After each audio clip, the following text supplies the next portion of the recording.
Make the ground shake.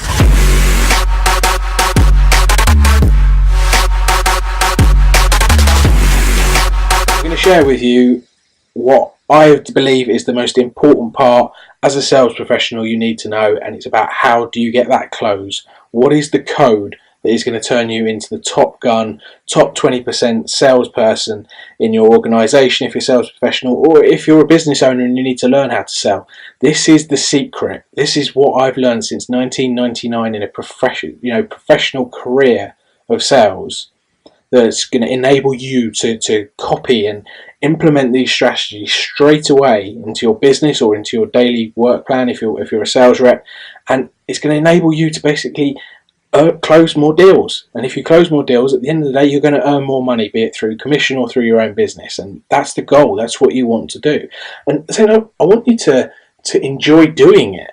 I mean, this is your career. This is what you've got to do. This is what's going to put food on the table for you. This is what's going to buy you your house, your car, your nice holidays, look after your kids.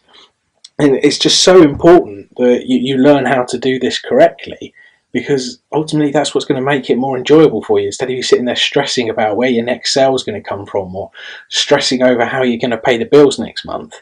Well, let's eliminate all of that. Let's get this sorted, and that's what this closers code's all about. So I'm absolutely delighted that you've decided to join me here on this, and say over the next hour or so we're really going to get stuck into this, and I'm going to give you a complete map of how to close deals. So you want more sales over the phone. So what I've promised you is you're going to discover how you can double, triple, or even quadruple your sales using this time-tested phone closing cheat sheet. That's exactly what I'm going to unveil to you right now. And you bought this product, you can watch it as many times as you want. That's fantastic. You've also got the option to send me an email, and I'll give you some live support as well. So if you've got any questions after you've gone through this training, I'm happy to follow up, because I really believe in what I'm doing here, and I genuinely do want to help you. That's what it's all about for me. So afterwards, once you've done the course and you've implemented how to go, please do drop me an email and let me know how you get on. I'd love to hear from you, because I'll give you any extra support you need to really make sure you implement the closers code into whatever it is you need to in your career. So, just quickly before we get stuck into the main feed of this presentation, is just some house rules. So, I want you to play full out. And what I mean by that is, if you're going to do something and you're going to invest the next hour of your life into this, invest an hour with full concentration. Give me your full attention, and get ready to be prepared to take action at the end of it. Take the learnings away. And if you watch this the first time, take at least one thing away and go implement it, take action on it, and then watch it again and take other learnings, and keep going until you've really got this really down into your pitch, into how you work every day. If you could turn off any distractions, so if you are sitting at your computer, turn off your phone, turn off your iPad, whatever you're not watching it on, close Facebook down, close down any messenger services you've got, and just make sure that you are playing full out and you're giving me your full attention on this. Grab a notepad and pen, and when I say something that really resonates with you or gives you an idea, make a note of it, because I'm going to be throwing a lot at you over the next hour. And again, you can watch this as many times as you want, but what's really important is the action you take at the end of it. So do make notes and write down things that you want to go implement straight away, because as I said, you can listen to this again and again. That's the beauty of this product, and each time you're going to learn more. But what's really important is you do make those notes to take away from you. And finally, also make sure you've got a glass of water with you, or a bottle of water, because water is really important to keep your brain working. As we know, we dehydrate as humans, and that makes us suffer. So make sure that you've got a glass of water, and just keep making sure you take some of that while you're watching this. Keep your body hydrated, keep yourself going, because that's going to help your concentration levels and make sure you're really learning. Okay, so let's get stuck into the closers code. So before we begin, I just want to take you a bit back to my childhood, and here there's a picture here of a golf course hole, and this is the famous number 7 golf course hole in Valdelobo down in Faro in Portugal, and this is where I got to spend a lot of time growing up. And there was a lesson in my life that I reflect on now that really helped me, that I got to go here a lot when I was a youngster, because my stepdad had a place out here, and we got to go out and spend lovely summers out here. And my stepdad was a big golfer. I was never a big fan, but finally he managed to convince me to get me to go caddying with him. Admittedly, I didn't go because of the love of golf. I went because I got to drive a nice golf car around, which seemed like fun, particularly after a few beers and the night before. That's what I was on holiday for. It was good to go drive the buggy, and he got me outside during the day instead of sleeping all day, so he was happy as well. My mum was happy. But what was really important looking back is that my stepdad was a good businessman in his own right, and I learned some lessons from him from golf. Now, I don't play golf today. I'm going to put my hands up and say that I'm not a big golf fan, but what I did learn is some lessons that were very relevant to sales from here. Because when I started watching him, I'd say, Peter, tell me what you're doing when you're playing golf, and he'd say to me, well, the most important thing is being able to putt the ball. When you're on the green, you've got to be able to putt the ball because that's what gives you the score. That's what means, that's when you get your score for the hole that enables you to carry on going around the course, and you want to get the best score you can, but you've got to be able to putt. You've got to be able to put that ball in the hole. And then he would say other things. It's like, but obviously you've got to get onto the green first. So, you would take a tee shot. And he said, in an ideal world, you'd take your tee shot and the ball goes straight in the hole. Job done. But the reality is, it would often take, at least one shot, maybe 2, 3, 4, 5 shots, depending on the par of the course, to actually get to the green in the first place in order to putt. So, what he would then go on and say is, so you take your tee shot and then the ball could land anywhere. It could land on the green, ideally, that gives you a straight line to the next hole, or it may land in the rough, which is a bit more of a difficult shot, or it may land in a bunker, which is a really difficult shot to take. But the skill is wherever that ball lands is how do you get yourself back on course, to get yourself back to the green, to putt the ball, to get the par that you want, or the best possible score you want. And as we're going round, after I got more and more used to what he was doing, he would start saying to me, the ball's landed here, which club would you use? What would you do to get yourself as the next shot? And, I'd take that away and I'd be able to help him. I became his caddy. And, that was good. And I look back now, having had a career in sales over the last, since 1999, bear in mind this was the mid-90s, I really can relate my career in sales back to this, because the putting is the most important thing in sales as well. It's if you can't close, if you can't putt, if you can't put that deal home, if you can't put the ball in the hole, you haven't got anything. It doesn't matter how good you are getting to the green. If you cannot putt, then you never make a sale, and that's when you're not going to hit your target, and that's when it's going to financially hurt you. You've got to be able to close. It's the most important part in the sales process. But when you work in sales, the ball doesn't always land on the green. It doesn't mean that you just pick a phone up and take that final putt and putt the ball. You've got to get the ball to the green, and you've got to learn how to play the ball where it lies to get it to the green in order to close. And that's what the closer's code's all about. That's what I've realised, that closing is the most important thing in putting the ball, but you can only close provided you got yourself into the right position to close in the first place. And that's where this closer's code comes from. So, over my career, I said I've been working in sales since 1999. It wasn't a planned career, but hey, it went really well for me when I got into it. I've noticed there's 3 things that I always stand by. I look back as a sales leader now, that there's 3 things always going on for me whenever I'm reading articles, whenever I'm working with salespeople, no matter what I'm doing. I'm always looking at, is the mindset of the person right? That's 50% of the job in sales, that the mindset has to be correct. But the second thing is, it doesn't matter if you've got someone who's got the right mindset, are you letting them follow the right structure? Have you given them a model to follow that gives them the best chances of success? That what works, that if it worked for the other top 20%, how do you take this person with a great mindset and put them into the same structure that gives them the same chances of success?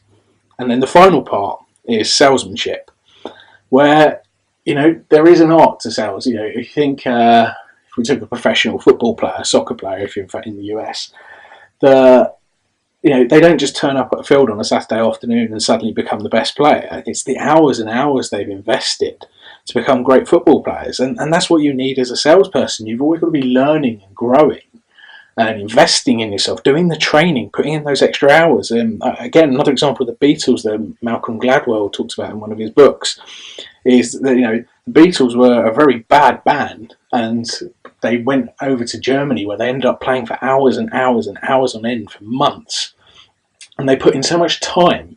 By the time they came back from playing out in Germany, they become this fantastic band. And it wasn't just because they had this natural talent come together. It's just that they put so much effort into honing their art that they became this world's biggest band in the Beatles. Look at David Beckham, the hours that guy invested into himself to become a top footballer that he was. And as salespeople, you have to do the same. You have to invest into your art. So it's really important you've got that great mindset where you know what you're doing. You're following the best practice in the structure, but you're constantly learning and investing in yourself. And that's why I'm really delighted that you decided to buy this program, because I really honestly believe that this is going to help you massively as well. So, walk down memory lane for me here. Here's a picture of me back in 2006, and here's me winning an award with, I've got Sir Roy Gardner there, and I've got Joanna Lumley. And I won an award for being Employee of the Year for the company I was working for at that time, out of 40,000 people. I was pretty damn impressed with myself at the time. That was a VIP weekend out in Paris. Got to do all the things in Paris, as VIP, you didn't have to queue for anything, got chauffeur driven everywhere. Pretty amazing experience in my life. And again, that's what a great career can give you, is these things. But I also look back at this, that I should look at that picture and think that was one of the greatest points in my career. And I look at that and actually realise that's the point where I changed. Back in 2006, I've been selling for about 7 years at that point. And I had some natural talent that got me through my career, but I never really stopped and looked at myself. And what happened is, after winning this award, I went back to the job, and I did go in with a bit of a big ego attitude, having won the award.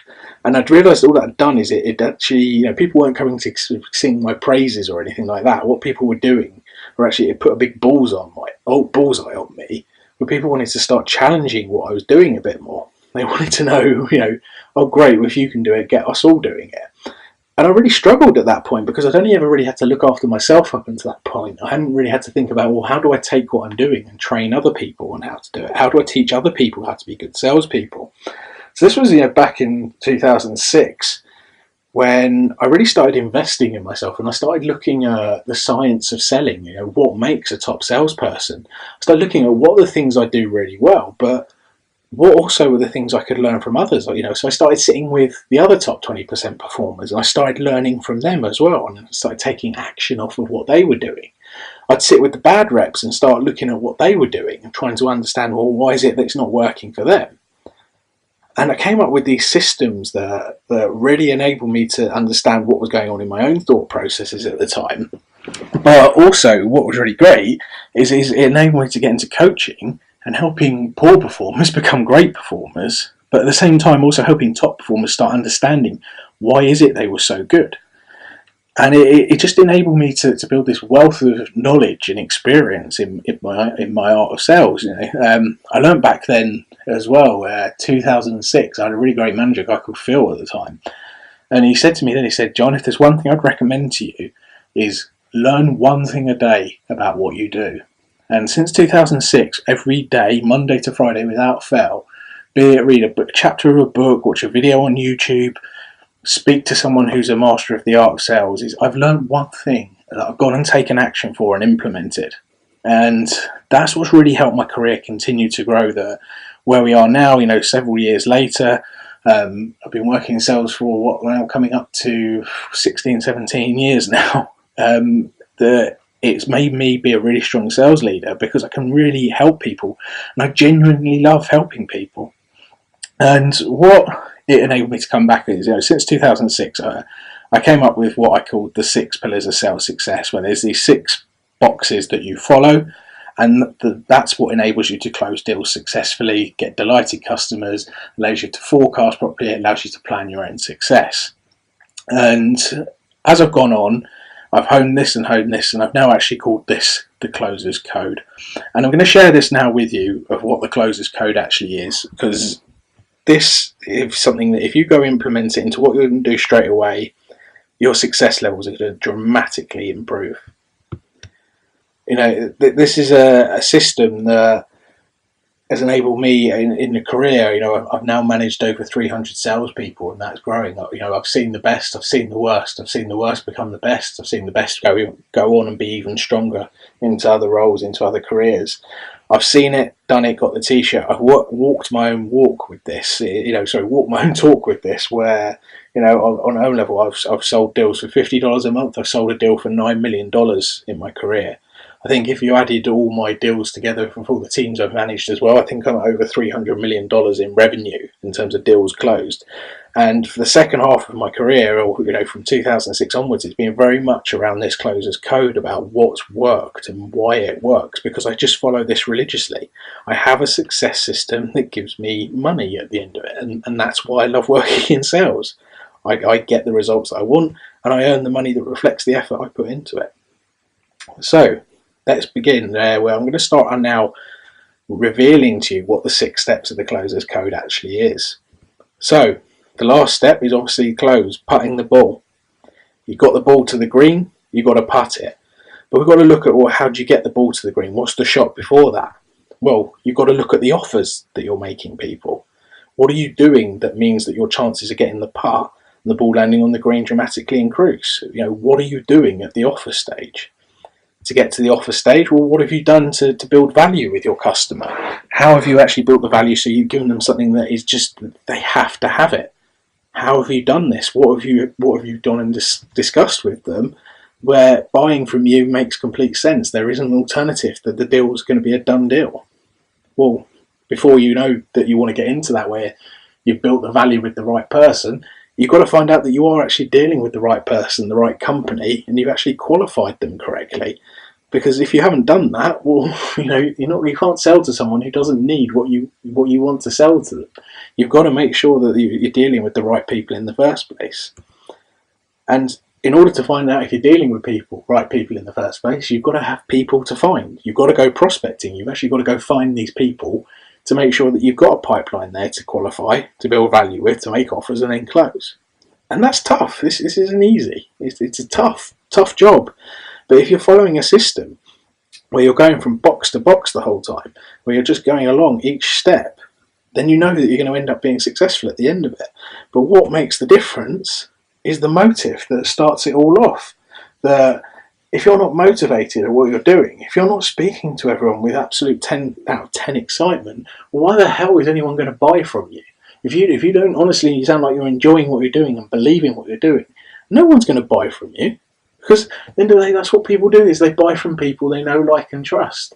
And if they trust you, it's because they think that they believe that what you're saying to them is perfectly true. So that's what you've got to make sure you're doing. So there you have it. You've got this whole closers code. You've got to go in 10 out of 10, motivated, excited. You've got to be prepared to go and prospect and speak to lots of people in order to qualify, to find out who are the right people that actually want to buy from you. When you find them, you've got to build the value correctly so they absolutely do want to buy from you. You've got to make sure you put the right offer on the table that matches everything you've discussed, so you can then go and putt the ball, make the money, and close the deal. So there you go, the closers code, a very simple system that you can follow, and you can just sit there and, you know, in a later video you've got down there, you've got me demonstrate the actual closers code cheat sheet that you can go and do this with, and I'll give you examples of where I've used it in my career. And that is what you need to start doing. Now, as I said, I've managed over 300 people. I've sold very small deals. I've sold multi-million-dollar deals. And, you know, I've done it with some big name companies. You can see there's some of the companies that I've worked with in what I'm doing throughout my career. You know, fantastic experiences from selling car paint to energy solutions to hospitality solutions.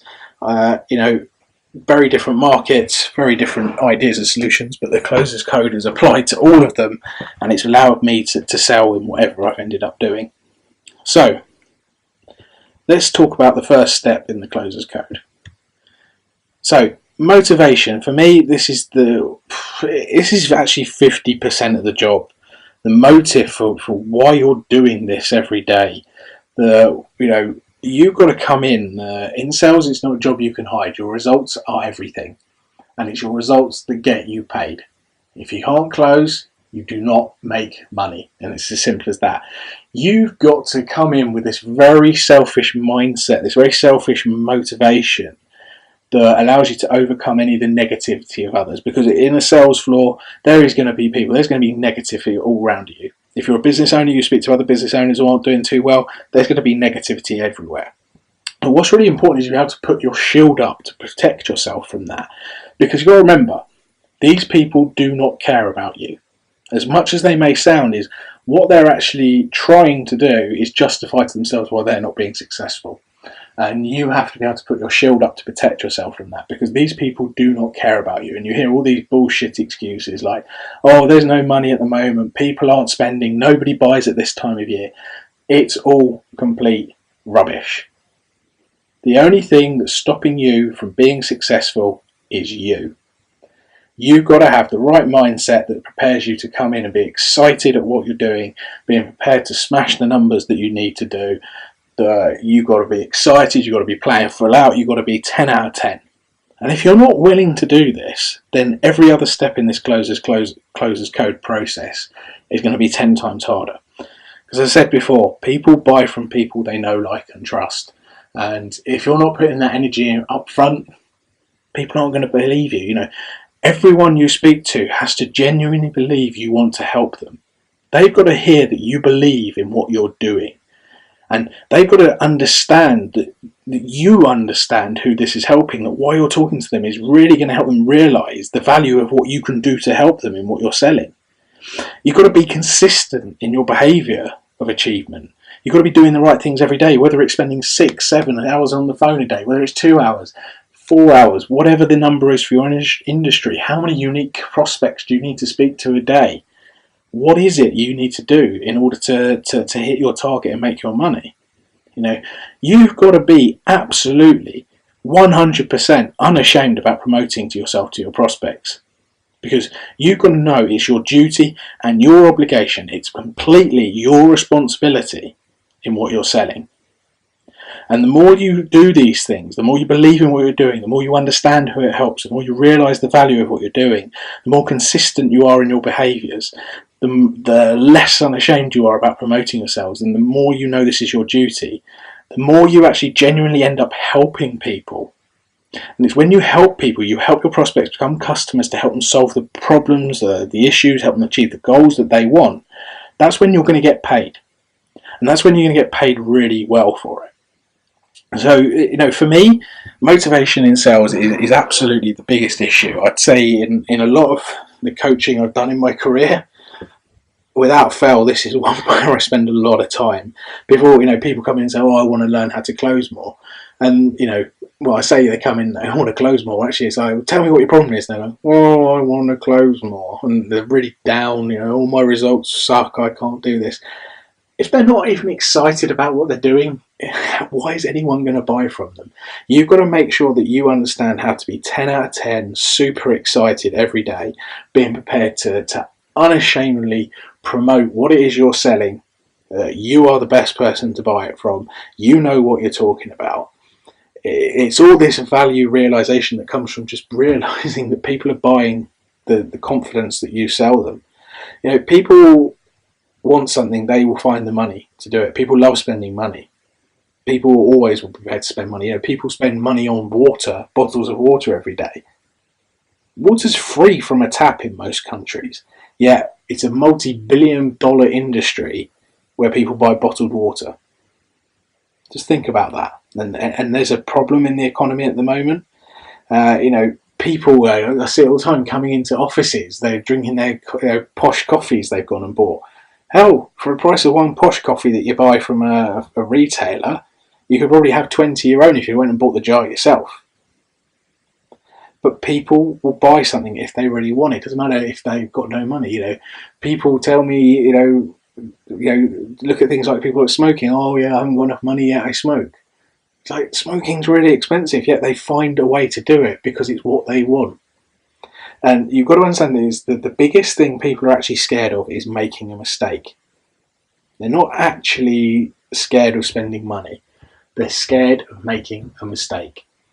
And the more confident you are in what you sound, the more you're mitigating against that fear of making a mistake. So you can understand why I see this is so important, that you keep yourself fully motivated, 10 out of 10 at what you're doing, because it's that is going to be a key start to the process. It's you're phoning up, and if you're not excited when you get on that phone to that person, then how many calls do you think they take a day?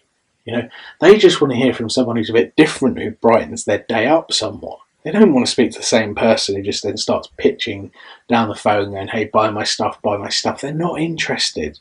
They want to hear from someone who brightens up their day, gives them something different to do, makes it memorable, because purely on those bases, they're more likely to buy from you just purely because they like you. And you've got to be able to do that. If you're not super excited about what you're selling, then where's that reaction going to come from? Then you're not going to get it. And that's what I mean by you're going to make everything else you do afterwards 10 times harder. So we move on to the next step of prospecting. And prospecting is a big thing in the modern sales world, because you hear all these people going on about, social media selling, blah, blah, blah. Oh, I'm sending emails out, and what kind of response rate do I get? No, look, if you're working in sales over the phone, you want to get that person on the phone, because you're more likely to get the decision you need of whether you're going to get a quick deal, whether you're going to invest your time, or whether you're going to ditch it because this isn't the right person to speak to. You've got to be prepared to get on with the cold calling in a very structured manner, where you know that what you're trying to do is to find the people who are interested in hearing more from you. You're not going to buy from you straight away. You're looking for the people who will have an appointment with you to hear from you, to discuss in more detail, more seriously about what's going on. Cold calling isn't about phoning up and saying, hey, buy my stuff. If it does, you're going to have a life of rejection, of a lot of no's with the occasional lucky yes. You need to be a lot more structured than that in what you're doing. But what is really important in prospecting is you've got to understand how many new people a day do you need to speak to in order to get a sale once a day. Now, that doesn't mean that you're going to make a sale off the people you're calling that day. This is about consistent behaviours. That if you make 20 good cold calls a day where you get through, will that lead to one sale for you at some point in the future? Because if you know that 20 will lead to one sale, you can start working out your metrics. So there is a bonus video below called Metric Magic that goes into that in more detail. I really, really encourage you to make sure you get your head around that and understand it. But what you're looking at is, if one sale means that you have to put 3 offers on the table, and to put 3 offers on the table, you have to have 5 qualified appointments, and to get 5 qualified appointments, you have to do 20 cold calls. Well, there you know what you need to do on a daily basis. So there is actually a science, there is actually a mathematical formula behind it, and something you need to make sure that you're doing, and you make sure you implement. Prospecting is something you need to do if you want to be a top successful salesperson. You can't avoid it. You can't take shortcuts. Sending emails is not going to work now. How many times do people read an email, just delete, or don't even bother anymore?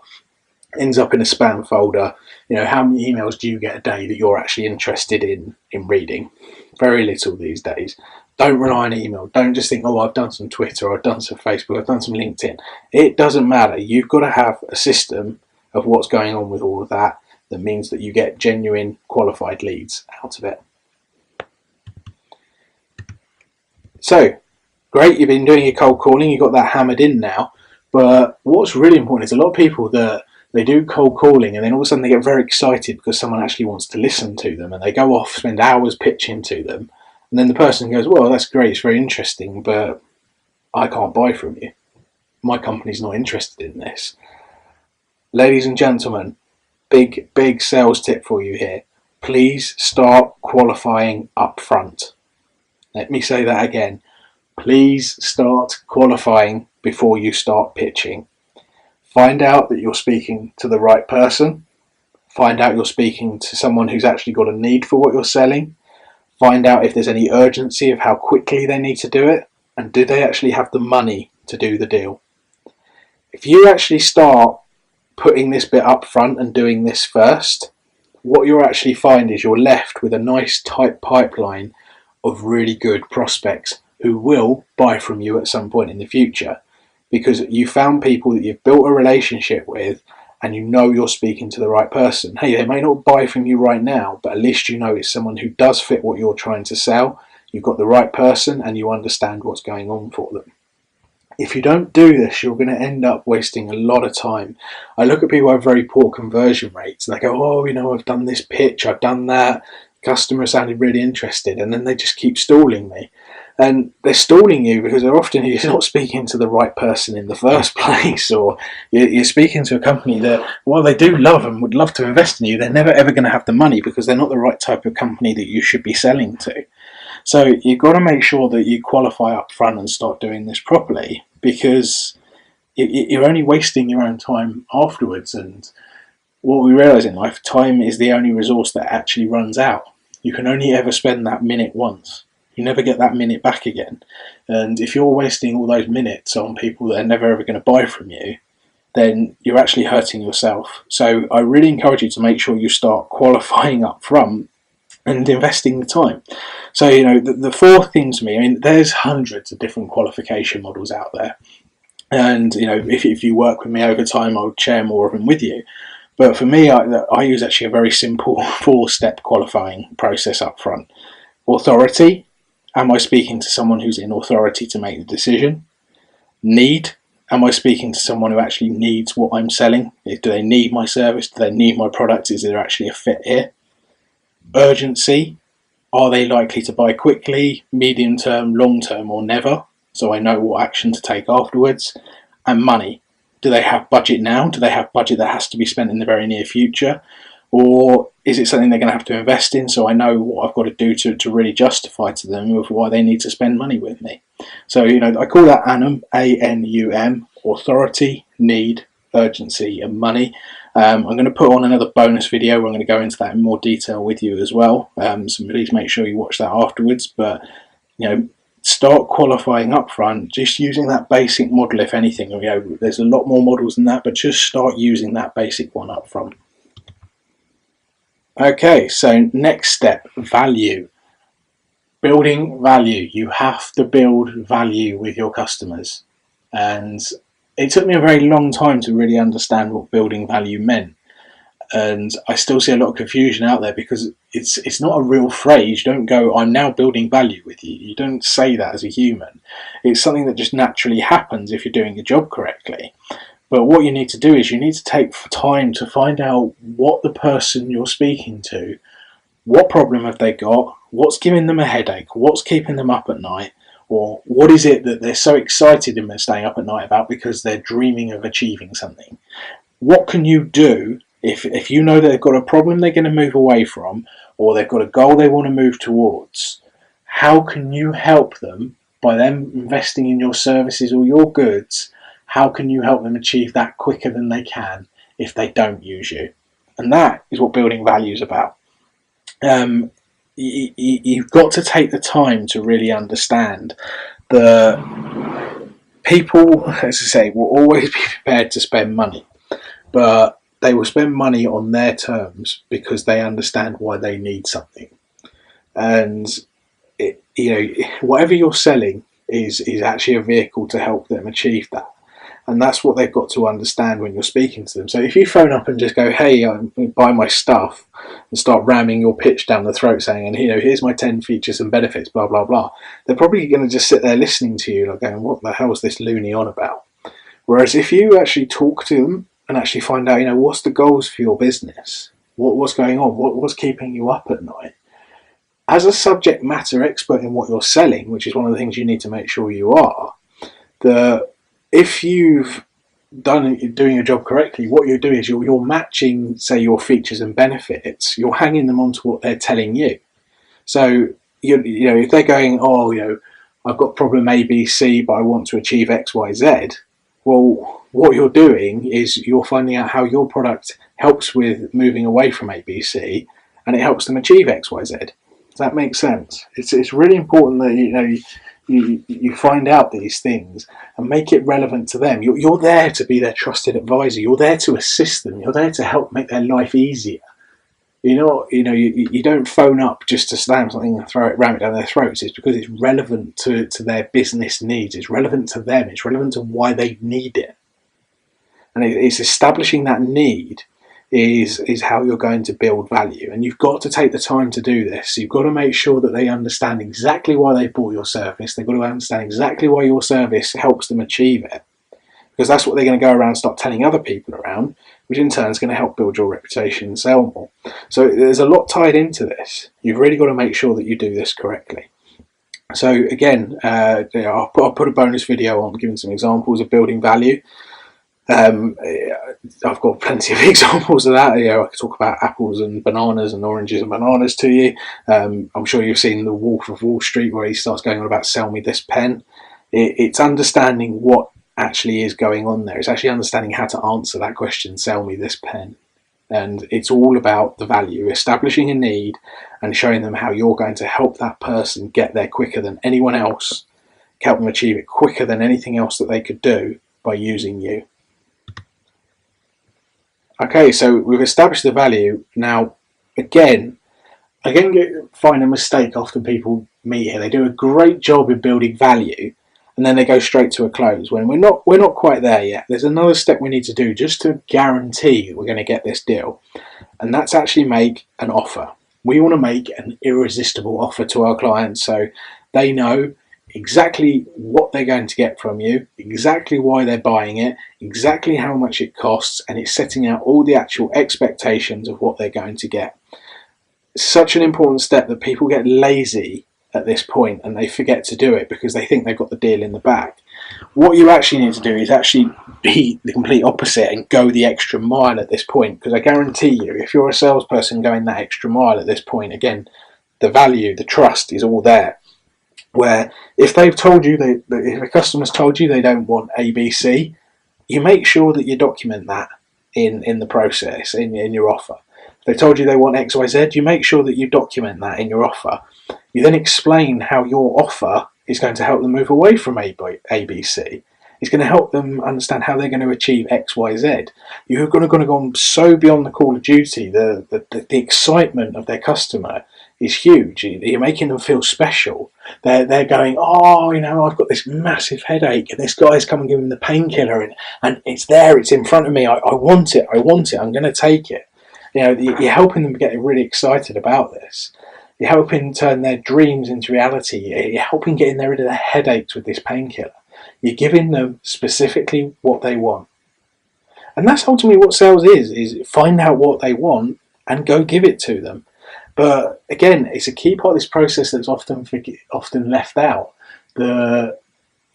You've got to make sure that you give them exactly what they want and you've documented it properly, because you can have these discussions and they can forget what they've told you already, because to them it's these are all random thoughts that are going around in their head, and then all of a sudden you've taken all of this information and turned it into an offer where they're going to be reading it and going, wow, this is unbelievable, this is really going to help me get what I want. So don't be lazy at this point. Make sure you do it. And the other side to do it as well is to make sure that when they reflect back on, say you're selling a service where it's a continuity or a renewal, you want to make sure that when you're discussing the ongoing business, you've got something to refer back to, that, look, you invested this money with me.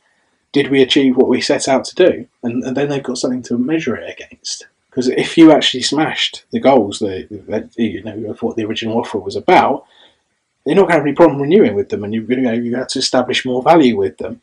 But if you don't take the time to do that, again, when it comes to renewal, they might forget why they even bought with you in the first place, and that's going to be a complete nightmare, because you don't want to be losing customers that you've already got to buy from you, because they're the easiest ones to sell to, again, in theory. And if you lose them, they're actually going to become the hardest people for you to win back, and that's something you really don't want to be getting into. So we've gone through, you're super excited, you're doing your prospecting, you're qualifying up front, you're building value, you're making offers. We come to the close, the magic. This is where the exciting part happens, the exchange, the moment where we make money, the moment where we sign deals. Woohoo, the exciting part. So I just want to tell you a quick story about earlier in my career again. Before my sales career actually started, I used to work for a big retailer on part of university when I was at university as a weekend job to earn some extra money, and it was a big household warehouse retailer, that sold bathing equipment, lights, gardening equipment, power tools. It was all that kind of stuff. And there's one Sunday morning, standing there, woman comes in holding a baby, looks very distressed, angry looking husband in tow. Normally at the time I wasn't too bothered, but I thought, well, let's go find out what's going on here. So I actually said, "Excuse me, madam, can I help you?" And she turned around and she went, "Oh, thank you. Last night we had a complete nightmare. My son went into the bathroom and he somehow managed to jam the door handle locked, and because it's only a little room and tiled, we couldn't get the door unlocked. We couldn't bash the door open. My husband couldn't do it because of the tiles. He could have knocked our child over, he could have hit his head, he could have fallen, hit his head on the toilet or the bath, could have knocked himself out. We just couldn't get that door open. We don't know how on earth he managed to get the door lock wedged closed. But in the end, we had to get the fire brigade. So we had all the sirens coming out, all our neighbours looking. It was all really embarrassing of what was going on. And this woman, she's completely unloading on me, and I was standing going, okay. So she was like, "Oh, wow, someone's listening to me," because the angry husband clearly wasn't listening to her. He just looked very embarrassed and didn't want to know what was going on. So I turned around to her and I said, "So what you're looking for then is a lock that your child could use?" And she went, "Yes, it's exactly what we need. A door handle that my child could use." So instead of saying lock back to her, I said, "Fine, we'll get you a door handle that your child can use." So I'm no expert on door handles. I wasn't then, and I'm not now. But I walked to the door handle aisle. I looked at one that I felt a child could open. I could see that the one she was talking about was one where it had a lock in the middle of a round doorknob, so I understood why it gets stuck. So I found one with an actual door handle where I thought, yes, a young 3-year-old child can use that. I picked it up. I said, "How does this one look to you, madam?" She looked at it and went, "That looks fantastic." Took it off me. Off she went. Bought it. Now, very, very basic interaction there, but a lot going on in sales. Right from, was I genuinely excited when I got that interaction? At the time, I'm going to be honest with you, I was had a stinking hangover because I've been out the night before, as you did when you're a bit younger. But as far as that woman was concerned, I was super excited. When I spoke to her, did I qualify what she was looking for? Yes. Did I understand the value in what it was? Yes. There was the value going on in there. Well, sorry, let's go back. Did I qualify her? Yes. She had a need that had to be sorted there and then because her child was in danger. She was a buyer. She was buying today. Did I establish value? Yes, because I understood that the subject she was talking about was very passionate. She was talking about the security of her child. So she was very passionate about the subject. Was she in pain? Yes. Her child was in danger, so she had to make sure that nothing else could go wrong. She was also embarrassed in front of her neighbours. She also had an angry husband next to her, so there was some pain elements going on there. At the same time, was it urgent? Could this ever happen again? Absolutely not. So when I realised what she was looking for was it wasn't just a door handle or a door lock. She was looking for a child security device. What I was able to do is actually offer her something that completely met the needs of what she was looking for. The point of when it closed, I didn't even have to ask her for the close. I just put the product in front of her and she went off and bought it. So do you see how we followed the closer's code in that example? And as I said, I've given you a video below where I actually take the cheat sheet out and give you more examples of how this closer's code works. I give you examples of closing techniques. I'm not going to sit here today and tell you the lines to use to close a deal. I do give you one example later on in the other bonus videos. But what I need you to understand first of all is how to close a deal before I start telling you what to say, because those lines will only work provided that you follow the closer's code to do things correctly in the first place. You have to do everything that it just makes it so easy for them to buy from you. And at the same time, you've really got to make sure that you're completely ethical in everything what you're doing. You've got to make sure that when you want that magical exchange, that moment of when it all comes together, that you've built this level of excitement through the process. You let the prospect be committed to you and show some consistency in how they're behaving. That means they're going to buy from you and they're going to be really excited about buying from you. So there you have it, the 6 steps of the closer's code. Motivated. Be excited about what you're doing. Ditch any negativity around you. Don't listen to other people. Don't listen to rubbish bullshit excuses. Have a genuine belief that you want to help people, believe in what you want to do, understand who it helps, realise the value in what you're doing, be consistent in your behaviours, be unashamed about promoting yourself, know it's your duty and obligation to sell, and genuinely help people, because that's what's going to help you to get paid well for what you're doing. Prospect, be prepared to put the donkey work in and make the right number of calls you need to make so success is inevitable. Make it so success can be the only outcome.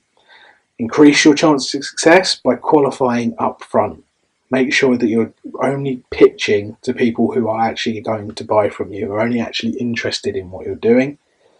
When you do go into a pitch, make sure it's a value building exercise where you're finding out what they want, and what you're trying to do is move to the next stage where you give them exactly what they want at a fair price. Because if you do that, the closing is actually just happens if you do these steps correctly. Hey, if it doesn't happen straight away, there are other things you can do when you get to the close box, but you cannot use this close box until you've gone through this sequence before and ticked all of these boxes, because how are you going to close something if you don't know what you're trying to close in the first place? So, I take you back as we've gone through this closer's code now, where you've got the 6 steps, and I just want to remind you of that golf analogy.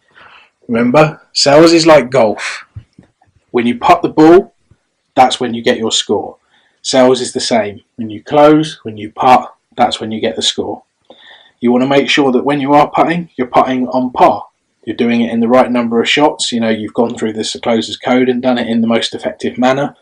Likewise, on a golf course, you have a par recommended number of shots. You want to make sure you're par or below. You don't want to be getting bogeys where you're wasting time.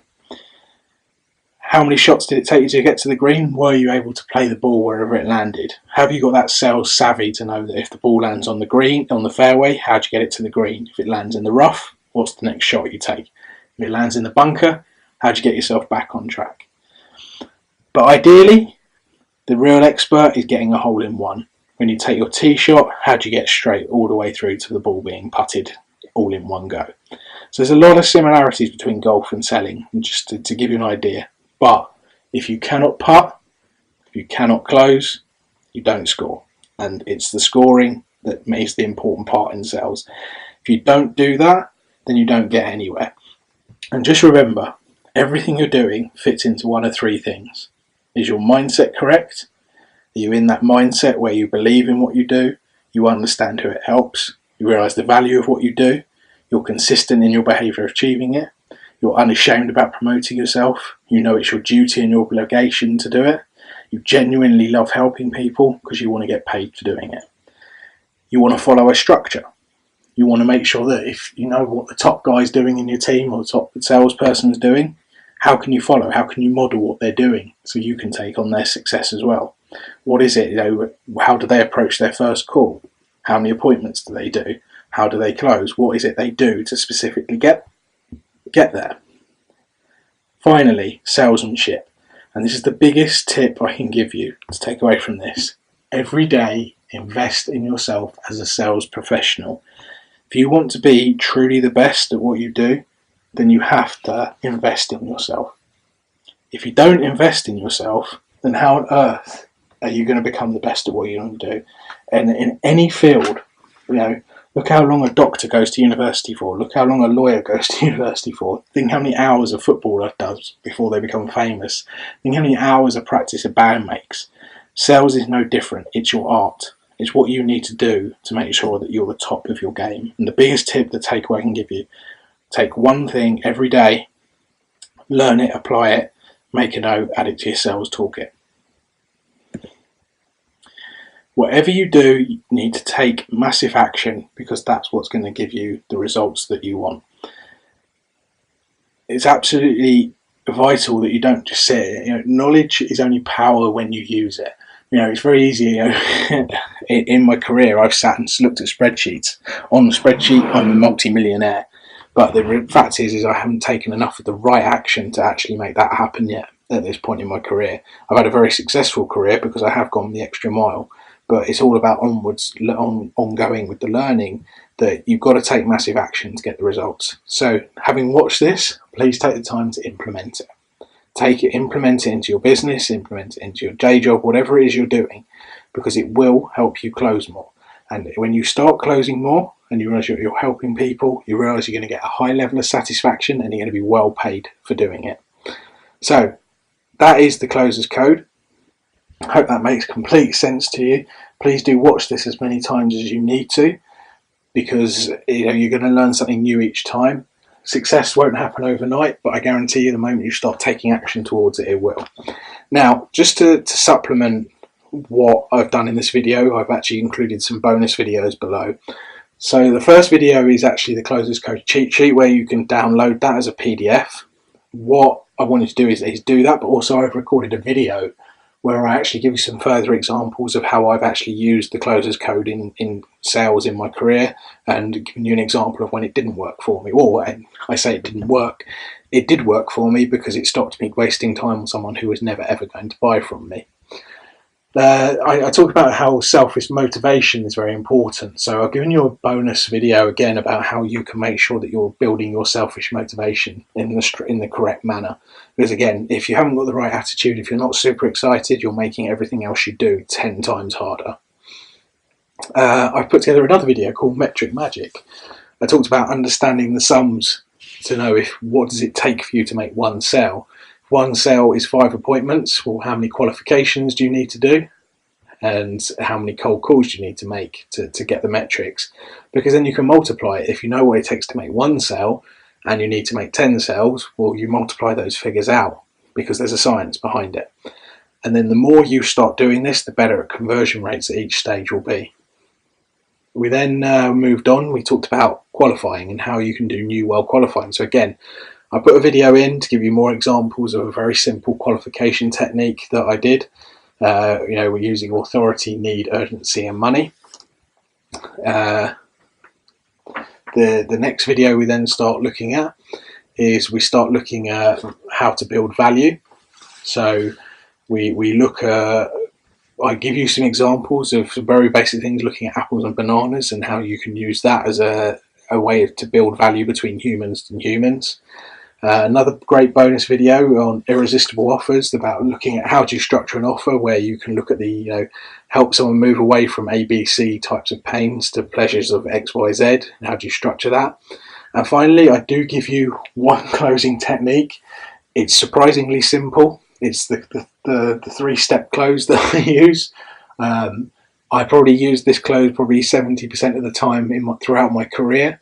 It's one I teach people most of all, and don't get me wrong, there's hundreds of closes. This just happens to be the one that is extremely effective if you use the Closer's Code, because if you've done everything properly, it's a very simple process for you to follow at the end of that call.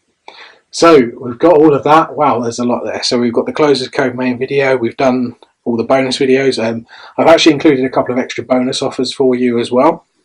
So I've included my Obliterate Your Fear of Selling course. That was a live presentation I delivered a few years ago, where it talks about 3 things you can do that's going to really help you build your confidence in what you're selling. It goes into something I was calling the sales boss method. It's a very powerful thing, but it's about really how you structure in your own head to be able to tell people what it is you do, that when you start understanding that, the confidence level when you're explaining it is much higher. Another bonus as well I've put in there for you is nail that sales interview, because in sales, you're going to sometimes, if you're working for people, you are going to want to go and chase the money and get the best job. Now, I've recruited, I don't know how many sales interviews I've done. I've done thousands. Getting the right salesperson is so key as a sales manager, because a mistake is very expensive. Because if you get a rep that doesn't onboard quickly and start performing, you have to replace them, and you have to then go through the interview process again. So as a tough sales recruiter, what I've done is I've written a short document on how you can actually nail that sales interview. What I'm looking for someone when they come in for a sales interview with me, it's going to give me exactly what I want to know whether they're a good performer or not. So I'm giving you that book as well. I'm also giving you access to my Facebook group. You just need to click and sign up and join that. So again, if you've got any questions, you can ask me. I have also put on there a live support address, which is also part of this product, that if you've got any questions once you've gone through all the modules, I will also listen to, read any emails you send me, and I'm happy to put together a bespoke video for you if that's what's needed. I'll give you a detailed reply. Hey, we might even jump on Skype and discuss it that way.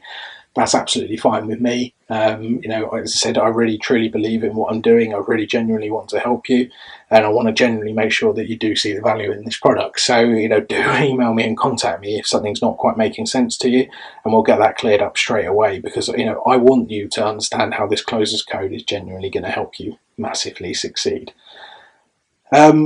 So what else? Is there anything else that I need to discuss with you? No. I think that's it for now. So we've got the 6 stages of the closers code. Go implement straight away. And thanks very much for investing some time in listening to me. I hope you've enjoyed it. I hope you see this is something you can use straight away. And I look forward to speaking with you real soon.